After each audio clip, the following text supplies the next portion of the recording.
queen right, they're healthy, they don't need room, but they could use a little bit of food. That's quick. Yep. So, I got lucky for part of that. So, I opened up the lid. I'm looking down my frames. So you have no honey frames on there, so do you take the honey Correct. frames off? Well, these aren't my hives. Okay. But, you know, if I had supers on them, I'd pull the supers off. Right. If I'm pulling supers off and there's any weight to them, I know I don't need to feed them, right? Whenever I pulled off the lid, I looked at the tops of these frames, and I'm not looking at this part, I'm looking down here. They're not even working it. So they don't need room for that. So that's a 10 frame deep. This is a 10 frame deep. How many frames do you look to have free? Look to have free?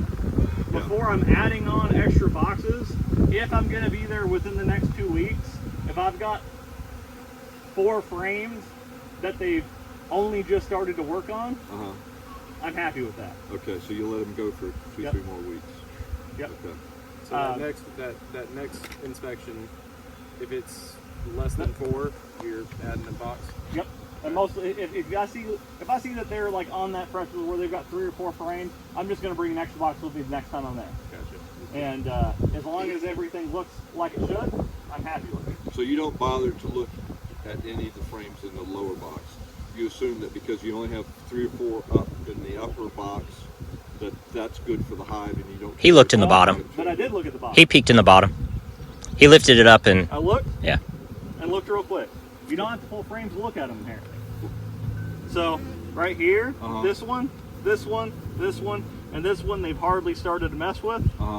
Here and here, they've used the inner sides. These ones they're using.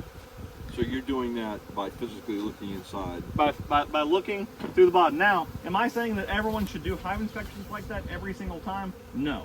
Oh, but that's quick. It's very quick. June, it's very hot. Yeah. And you're just trying to figure out whether or not they're queen right, if they have food, or if they need room. That's all you need to do. Okay. All right. Now, does the light help at all when you're looking down there? Yes. In order if to it was overcast, it's very hard to do that. Okay. Again, we're very fortunate right now. I got lucky in a lot of ways to be able to do it that fast. Okay. Now, the other way I was very lucky that I didn't have to spend a whole lot of time. You found eggs on the first frame you pulled up? I didn't just find the eggs, I found the queen. Oh, there you go. Was very lucky. Yeah, that's even more lucky. But there are eggs on this frame. So you know queen right status is correct. Jordan, the other thing, I count seams of bees. Is that just as good? I mean, as empty frames, I look at how many seams the bees are in?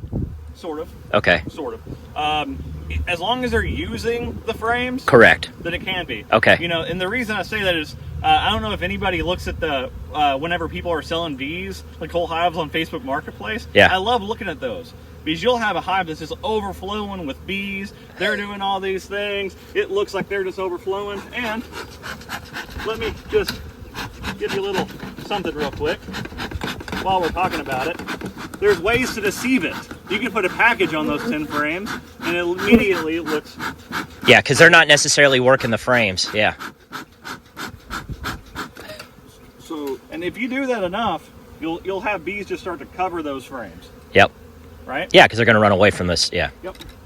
So in terms of pulling middle frames first, okay, my bees cement everything down. I have to literally break the bonds between the frames in order to get it. And I'm always concerned about pulling a middle frame without giving it room because I'm afraid I'm going to roll between them.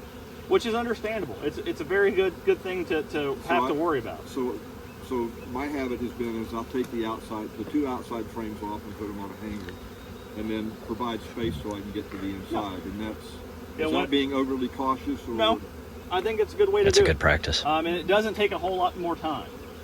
It doesn't to do it that way. You can just pull out the outside frame, whichever one looks least used. Yeah. Yep. Which means it's probably going to be least propolized down. And then, for me, it doesn't matter if you're using this hive tool. I could do it with this one for most hives, where you just go in and twist it just to give you enough room. Right. If everything's pushed tight together, and you had like, let's see this, there you had your frame here. You had already, well, let's do it this way. You already had this one out, and you were trying to go to this frame. You just, and then that's enough room to start getting your frame out. The thing that I feel like most beekeepers, it takes them so long on their hive inspections is because they feel like they have to find the queen. to know if the queen right. Yep. And you can make some assumptions. Now, of course, you know what they say about assuming things. That's right. But if you find eggs, and a lot of people can't see eggs. It's the size of a newsprint comma. It's hard to see. Yeah, I can't see eggs. I have to look for larvae. Yep. But if you I see got larvae, then I feel I got a queen. yeah, and that's a good assumption to have. If you see eggs, then you know she's been there within the last 3 days. If you see a lot of eggs, you assume she was there that morning. Exactly. That's what I do. If you see larvae, then she's been there in the last week. Yeah. I don't try to find the queen unless I have a reason to find the queen. Like Yes. I'm trying to do a walkaway split or something like that. Well, and even if I'm doing a walkaway split, most of the time I don't even care about finding the queen. That's true too. I You do can my splits, and then I can go back 3 to 7 days later and find out which one has a queen in it. whichever Yeah. one does, yeah. Exactly. Yep. Now you also looked at the bottom of the top box for queen Yep. cells, right? Yep. So So why did you look at the underside of the top box? swarm cells. Yeah. Swarm cells. Okay. Yep. Now, and again, part of this, let's be honest here, I cheated. You what? I cheated. Okay. As I mentioned, I've been using this hive for the last 3 days. Yeah. So I'd already worked through these frames. They weren't propagized together. Yeah. And I knew there wasn't any swarm cells. And I knew the rough state of this hive. If I hadn't went through it, it would have taken me another minute Minute and a or half, 2. 2 minutes Yep. to figure out the same thing, just because I would have been fighting propolis. And if you're trying to be still a little bit more careful, but still fairly fast, and you just want to know whether or not they're planning on swarming, it'll bite you sometimes because they don't have to have swarm cells on the bottom of your frames. Right.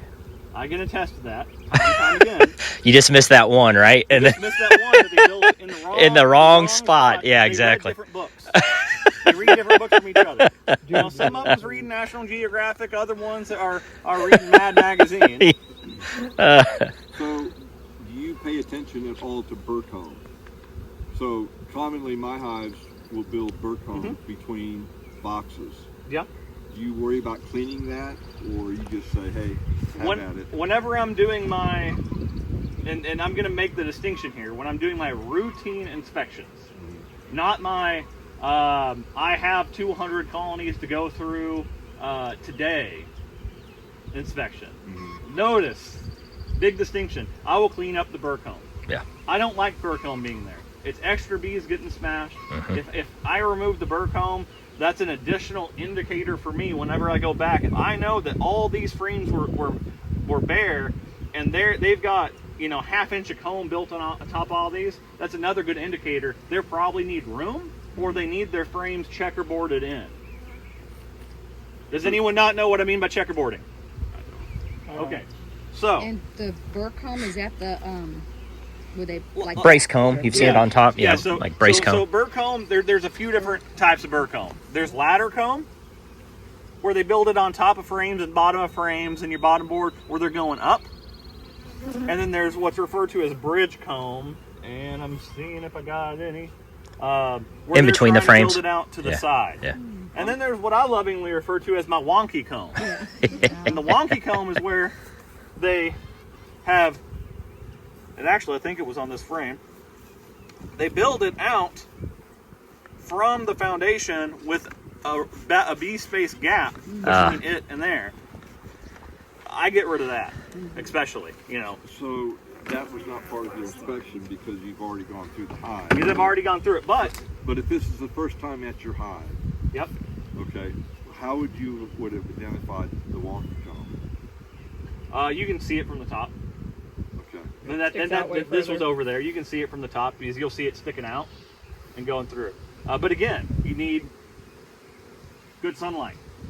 You know, if you've got your hives under trees, like if I was to try to go through, even, you know, over there in the shade, you know, I would have to take an extra little bit looking at it just because I don't have good lighting.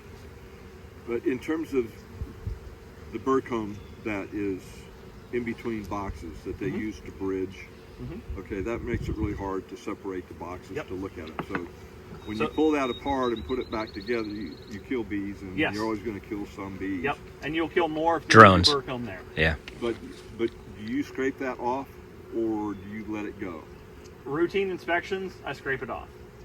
Okay, so routine inspections, I'm talking about once every 3 week type of Yes. inspection. Yeah, once every 3 weeks, and I have the time to go through those colonies. Again, I didn't show this to make it seem like everyone should take 2 minutes a hive. Okay, so this is a quickie.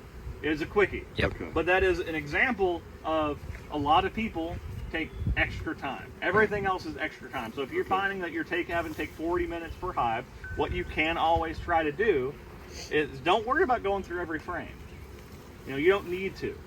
Again, if you're trying to make sure they're queened right, you know, you can still deal with your burr comb and all that stuff.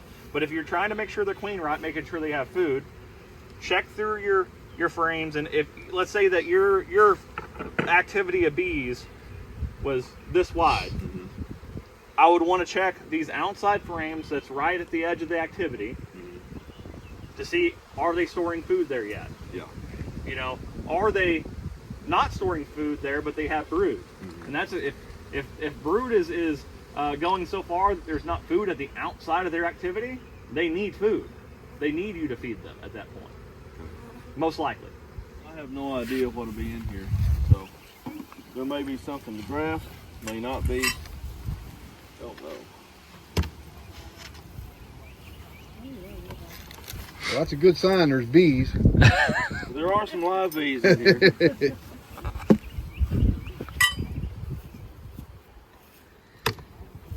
Has that got some orange blossom honey in it? I'm sure it does. If you want to buy some orange blossom honey, I'm sure this is where it come from. Yeah, this was a virgin bank. There.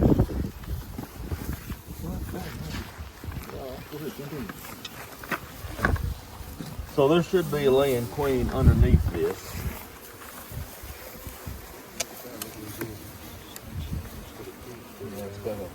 That's cool. I was wondering if they attended to them. I wanted to see one of them anyway. Where do those come from, Kent? Those queen cages. It's a fellow in Georgia that makes those. It's a Easy Peasy Queen Company, or Queen Cage Company. So there's a virgin in each one of those, correct? Well, there were some cells. Cells. There should. These were just wild cells that I put in here, and the queens may or may not have survived. You know. Printer. I think that's how they started. Yeah. I think he has a mold for them now. These were just some wild cells that I put in here on the chance that they would emerge. Some of them might have, some of them might not have. That one did not. Yeah. Got me. I'm pretty well known for taking a chance on stuff just because.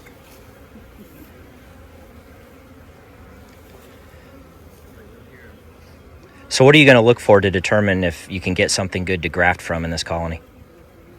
I'm going to look for proper age larvae and health, mainly. First, you look for the health. Then you look to make sure there's proper age larvae. And that would be down in the lower deep, correct? Yeah. Or the okay. Yeah. You have a laying queen down there? I hope. Okay. I've learned to keep my expectations low, beekeeping.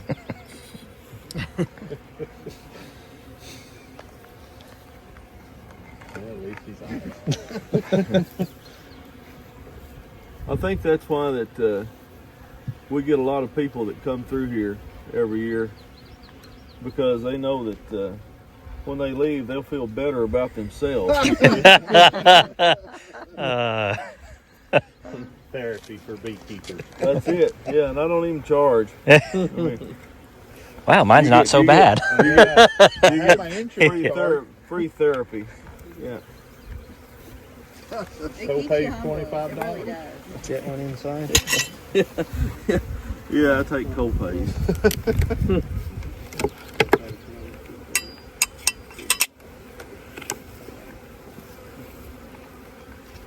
Did you start out working with a commercial beekeeper to learn this, or did you just dabble in it? And I dabbled in it until it started getting too expensive, which didn't take long because I'm cheap.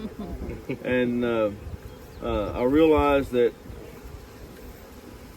it wasn't a good business plan to just keep buying bees to replace losses or to increase. At that time, I was increasing numbers, and I needed to learn how to make bees. So then I started working with a commercial beekeeper, and my compensation was bees. Oh, nice. And Who was your mentor, Kent? well, there wasn't really a One person, it was multiple? If there was anybody that was a mentor to me, it was Gerald Burchett. Okay. He was a really good beekeeper. Lived at Grand Rivers. Gerald aspired to do this.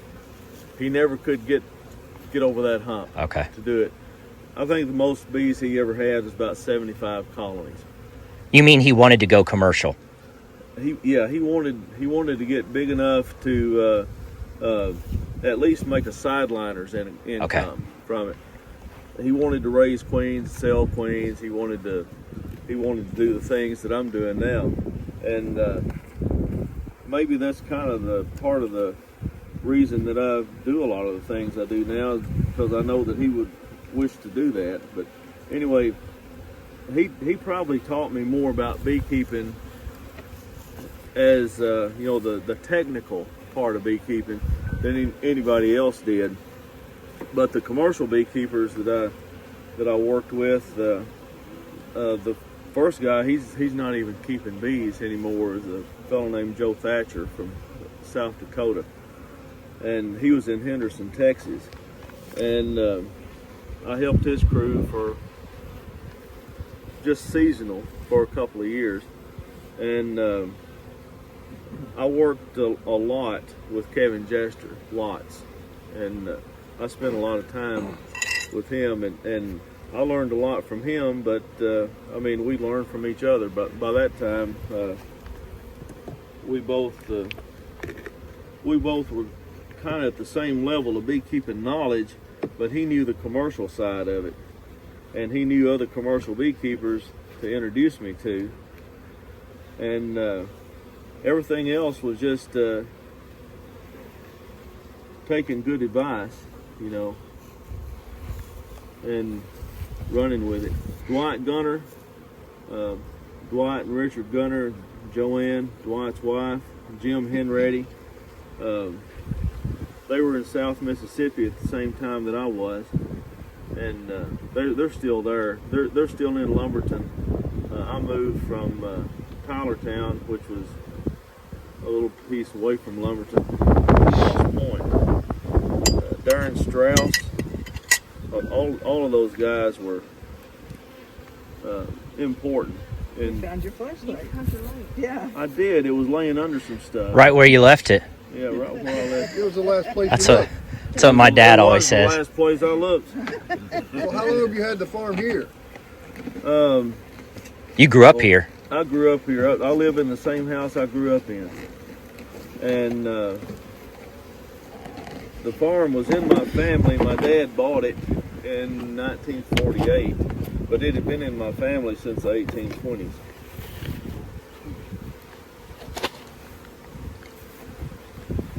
So are you looking for eggs? Yeah, eggs Larva. and young larva. Yeah. 1 to 2 day old, is that what you're looking for, Kent? I prefer, yeah.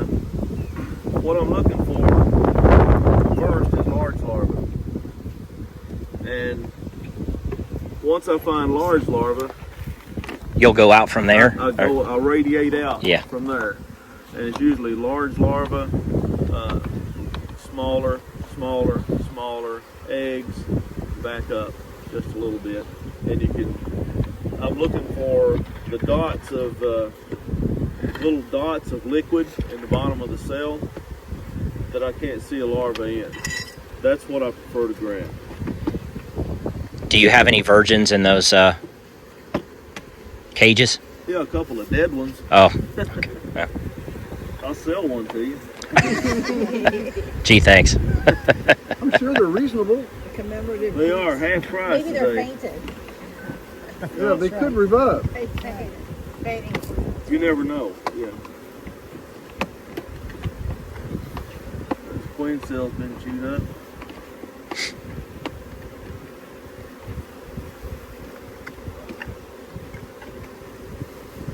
Is there any validity to putting these dead queens in your swarm traps to help bring bees there? Or is that more to more? Not virgin queens. Mated mated queens. Your mated queens, that when you requeen a hive, save that mated queen and save that old queen and put her in some grain alcohol, two ounce bottle grain alcohol, and you can put several queens in there, it'll be all right. But see this bee here? Well, it just flew off. It was a bee that looked like it had paralysis. Here's one that's got a K-wing. Oh, yeah. Hang on a second. They just folded the Where's the wing K-wing? back together. Just because everybody. Yeah, it's got bashful. So I found some partially formed larvae on Landon Look how little that thing is. Is that the virgin? So, like Look how little that queen is. expelled. Looks like a Yeah. worker bee. It does. Larva or pupa? See if I can get you focus This here. drone has K-wings. Yeah, it's a pupa. Yeah, she is small. See those K-wings on the drone? That's what a K-wing bee looks like. Oh, okay. There's three things that would cause that. Tracheal mites I is see it. one. Paralysis is another, and nosema is another. It's only got the one wing. Now, you see how it's shaking? Yeah. So you can rule out everything except paralysis. That's paralysis. That's paralysis? Yeah, because of the way it's shaking. So should that be treated with some kind of antibiotic, or do you? No. If I was seeing a lot of bees like that with K-wings that were shaking or that had paralysis, then I would want to treat this for varroa mites and then come back and either treat it with an antibiotic or treat it with formic and break the brood cycle. Which one is it still there? See this one? Yeah. First, it's got K-wings. That's the tip off that there's something wrong with that particular bee. Yeah. But you can look how it is kind of quivering and shaking. That's paralysis. So if that was if I'm looking at that frame, how do I determine paralysis from a dance? Drones don't dance, I don't think. The dance has a definition to it. Well, there's different like a dances, figure eight. though. There's a circle dance and a figure eight dance. Okay. But there's a definition to it. They're not just sitting in one place and quivering. And Kent, drones don't do the dance, right? Drones don't do the dance. No. Yeah. See, here's a worker that's got K-wings. I see it. So would you treat this colony for mites? I'm so sorry. I probably would. Would you do a mite wash or not? I did not. I Okay. did not treat this colony for mites with formic or anything because No. those queen cells were in here. Uh, I did not want to treat with formic because it goes through the cells. It goes through the cappings, and I didn't want to damage those queens, take a chance on damaging the queen cells, which it wouldn't have made much difference. Can you point anyway. the worker out or the drone out again? I saw the drone. I was just gonna. The worker went See this down. worker right here? Yes. See- Oh, yes, I do see. See do how its see, wings yep. sticking out I like sure that? do, yep. That's K-wing. Yep. What about this one that's like blonde? Do you see that? It's right there. that's a young bee, right? She's a peroxide blonde. Peroxide. Bottle blonde. Not real. Hey, Kent, will you do a wash or just go ahead and treat because you're seeing I'll signs? just go ahead and treat because Okay. I'm already seeing. You're already seeing anything signs I of. need to see. I'm gonna treat with formic. This is paralysis because this bee right here has paralysis. You see how that its abdomen is curved down? It's kind of an unnatural look, and its abdomen is slick and shiny. It's not black and greasy yet, but it will be. Look at its wings and how clean they are. They're not ragged. An old bee will also look slick and shiny because it's worn the hair off of its abdomen from Yeah, flying. from flying. But if you look at that and see that it don't have much hair on its abdomen, plus its thorax. Its thorax makes it look like an old bee, but its wings are young. Can you see over me? So you know that bee's got paralysis. Let's So see. we pretty well diagnosed, you know, what's going on in this hive as far as as far as that goes. You very seldom find multiple things. Once you find paralysis, you're probably not going to find nosema. You're probably not going to find tracheal mites. So you're going to treat with formic and break the brood. Yep. And also you're going to use an antibiotic. Oh, I won't use antibiotic. Okay. Does it deter you from coming here to graft? pull a cell builder out? Yeah. No. No, I'll still let them make cells. If there's anything to graft out of in here. At least they're not Africanized and all off the comb. That's right. This is the way a hive of bees is supposed to act.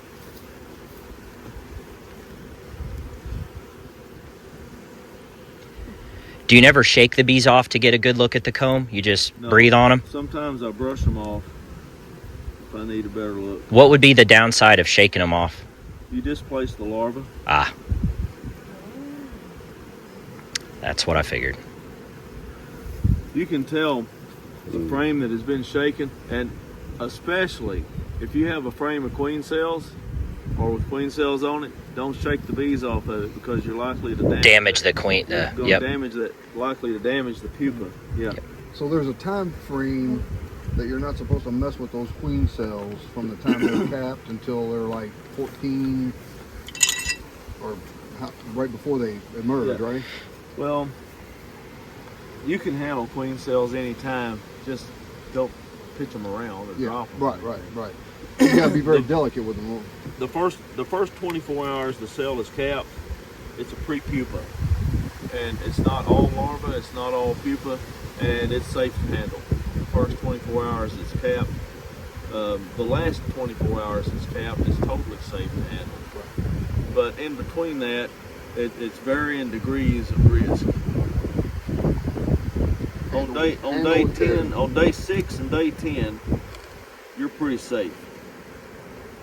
But There's a queen cell on the other side. 7 and 8, and there's a couple of cups down there. There's a cell on the other side, though. Yeah. Have you seen any eggs at all? I haven't seen anything yet. On day 7 and 8, those are the days that are a little bit risky.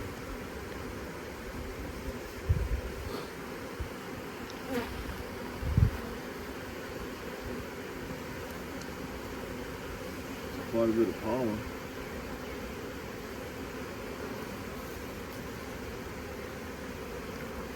So you can shake a frame and damage the entire frame, and they can't do anything with it. You won't damage all the larvae, but it will make the larvae really difficult to graft because it'll be kind of up in the corner or on the side of the cell. But it's still Now, salvageable as far as just displacing now, them. The queen pupa though, you can damage it to where it's not salvageable. Okay. It messes up their wings or somehow because Yeah. they're It long. does. The wings are one of the last things to develop. In fact, when an adult bee emerges, Isn't that a cell on the right there, Kent? In the they middle? have to- She's coming out, isn't she? Oh, no, she's in there. No, that's. Oh, that's another. Oh, they're cleaning it out. Okay. Yeah, that one has When you see that open like that, she's long gone. Right. I didn't see it. I saw a bee in there. I thought maybe. That's a bee's butt. They come Yeah. out head first. Right. If I couldn't If get- you see the backside of the bee, it's cleaning and it's working. Right. If you see the head poking out and come back in, it seems to take them forever. They Yeah. stick their head out and they go back in and out. And in I and couldn't out. get a good look. And then a couple more bees will come down there and start working with it, and then pull her. They help her pull out of the cell. So there's somehow. probably a brand new queen in here. Have you seen eggs yet, Kent? I No. haven't seen anything yet. Okay. Yeah, they may be in the process of There's a cell open on the other side of the frame too. There might be more than one. requeening. Could be. You know who Fred Burdell is? I've only heard the name.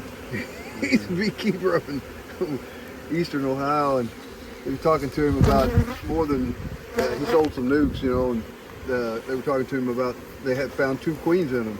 And he said, "Did you know they had 2 queens in them?" He said, "Well, no, I kind of quit looking after I found one." That's the truth. See, this one came out. Yep. So it wouldn't be surprising to see a virgin in here. You think they're in the process of requeening then? Definitely. He's not seeing any eggs. No eggs, yeah. There's brood there. There was a queen here. Nothing but cap brood. Yep. So would this colony have already swarmed, right? Likely? Either swarmed or superseded. Superseded, One one of the two. Okay. If you're needing to know if your drones are mature, if you hold your finger down on it, if it buzzes loud and flies off, it's mature. If it does like that, it's just She's a young. baby. It's young and stupid. How do you really feel? Right now, I don't know what happened to it. Well, if you ever get into instrumental insemination, Yeah. that's very important because you don't want Do they to ever kill get them if they intelligent? don't I have mean, any. they're drones. Come on.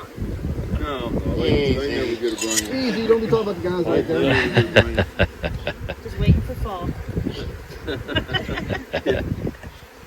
Yeah, they never get a brain. They got a pretty good life. You know, they don't have to do no work. Any hive will take them in to have dinner. The drone has the brain of a 14-year-old boy. There's another cell down there opened up. Well, now, what do you mean by that, Kent? Well, we're going to have a talk later. look at it this way. The queen's flying around up there. She finds a drone congregation area. The drones are all chasing her. A pack of 14-year-old boys chasing her. One of them actually catches her and does what nature intends for him to do. Yeah.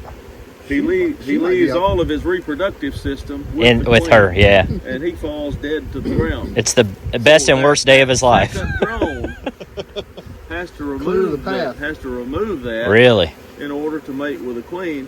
What is he thinking? You know, Not me. Is he thinking? Won't happen to me. Well, that happened to poor old Frank, but it won't happen to me. I bet. Then it's like, oops. You know, there I go. I'm dead. Perhaps he doesn't care. So, Have you ever tracked down or figured out any drone congregation? I've never, but I've been around when it was done. Oh yeah. And, I mean, it's a pretty neat study. Kent, how does the drone? Could she be out flying? It's a little bit early in the day for to take mating flights, but yeah, she could be. Kent, Probably in here somewhere. how does the drone remove the previous drone's reproductive? It just removes it by pulling it out with its front legs. Front legs. Yeah. Oh, okay. While it's flying. While it's flying. Well, it actually grabs hold of the queen and pulls that out. I've never seen this kind. Frame's so up. It's super dark. Yeah. Well, I guess you'll see it on the next one. This frame right here. Well, What is that? A really old frame. Some Those are dirt dauber nests. I was gonna say. Oh, I thought those were mud daubers. Yeah. I've never seen that in a hive. Those are what you get paid to remove. I was waiting for you to say that. That's funny. What's that worth to you, man? I mean, what Well, it depends. Are we in Nashville? Out here, I don't think anyone would pay me to remove it. What's a dirt dauber? It's a type of wasp. They've got those really. Their abdomen's connected with like a really tiny thin section to their thorax. You can. Oh, you don't? That's a mud dauber's nest that the bees have Propolized. Propolized over. That's what I saw. Propolized it. Yeah, it's They took care of You that. don't have to worry about that at this point. The bees well, have it's taken probably care a of it. frame that was over on a Most corner people would somewhere, remove that, and they put that. but The mud daubers got in there, and then the bees moved over to the frame. I know that and there'll be cleaned it people up like Steven instead here of tearing it all out. that need to see that. Good job, Steven. It's probably a frame that mud dauber drew its nest on, and then the bees encapsulated it with propolis and stuff as they moved to Probably, it. yeah. It was probably an upper story. Yeah, And over in a corner somewhere, and yeah. they moved to it. So Yeah. bottom line, Kent, there's nothing in this colony to graft from because they're in the No, process of requeening. Virgin queen. Yep. Yeah. Okay. Probably one virgin queen, maybe two. I'll come back here in a week and see if there's any sign of eggs or anything. Okay. If there's no sign of eggs, I'll put a mated queen in it. In it. Yeah. Okay. Because there's no larva or anything in there, only pupa. In a week, most of this pupa is going to be gone. It's It'll be going to be hatched open. out. It'll be open cells. Yep. And when there's no pupa in a hive and no larva, don't waste your time putting in a frame of open brood and expecting the bees to make a queen of it. They will make a queen of it, but it's going to take 10 days to get a queen. Then it's going to take a couple of more days for her to take a mating flight and come back. Yep. So let's say 2 weeks at that. And if it rains It's gonna- 5 days in a row, Well, it's going to take, that's 2 weeks. She starts laying on day 14. It's going to take 3 weeks from then before there's adult bees coming from that queen. That's 5 weeks. So you've already gotten to the point that you only have 1 week left of life. And you're right on the cusp of death from attrition. So it's better just to put a mated queen in there, and that way within 3 weeks, you're cutting 2 weeks off that process. Within 3 weeks, you'll have adult bees coming from her, and the hive can go on. And this is why I guess, smaller scale beekeepers like us, it's good to have a resource hive or two. It is, Yeah. That you can pull a mated queen from. That's why you keep nukes. Yeah. I mean, that's why I like to keep nukes all summer long. And I don't mind having 4-way pallets with 2 hives on them, because I'll put 2 nukes on them too. I'll just set the nuke box right there, and if I needed a queen in this one, if these queens don't come back, just take a queen out of that one, put in this one. And then what do you do with the bees that are in the nuke? They'll raise a new one, or put a 2-day-old cell in them. okay. Because you're using 2-day-old cells, you're so close to the timeline that you can go ahead and graft and start your cells, and you're only losing 2 days. You come back, pull the queen, put a cell in, and everything rolls on. If you didn't have the cells from a cell builder, could you also just allow the nuke to raise a new queen? Yeah, but they don't always do a good job of it. Yeah. There's not always enough bees in a nuke to do a good job of making good queen cells. Okay. But they can make one good queen cell if you already have it started. Yep.